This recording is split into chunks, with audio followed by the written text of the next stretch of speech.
Depression কেবল দুঃখ বা মন খারাপ নয়, এটি একটি মানসিক অসুস্থতা যা অজান্তেই আপনার জীবনে প্রবেশ করতে পারে। তাই প্রাথমিক লক্ষণ চেনা খুবই জরুরি। মন খারাপ ও আগ্রহ হারানো। যে কাজগুলো আগে আপনাকে আনন্দ দিত সেগুলোতে হঠাৎ আগ্রহ হারিয়ে ফেললে সেটা ডিপ্রেশনের ইঙ্গিত হতে পারে। ঘুমের প্যাটার্ন বদলে যাওয়া।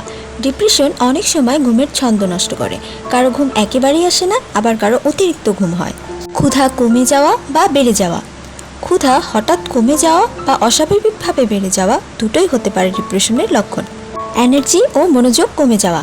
ডিপ্রেশন শুধু মুড নয়, এটি আপনার এনার্জি, মনোযোগ ও কাজের ক্ষমতাকেও কমিয়ে দেয়। নেতিবাচক চিন্তা ও আত্মসম্মান কমে যাওয়া। নিজেকে অযোগ্য মনে হওয়া, ভবিষ্যৎ নিয়ে ভয়, এগুলো ডিপ্রেশনের স্পষ্ট লক্ষণ। এই লক্ষণগুলো থাকলে লুকিয়ে রাখবেন না, পরিবার বা বন্ধুর সাথে কথা বলুন। প্রয়োজনে ডাক্তারের পরামর্শ নিন। মনে রাখবেন, ডিপ্রেশন চিকিৎসার যোগ্য। এমনই আরও সুন্দর স্বাস্থ্য বিষয়ক টিপস পেতে লাইক ও ফলো করুন।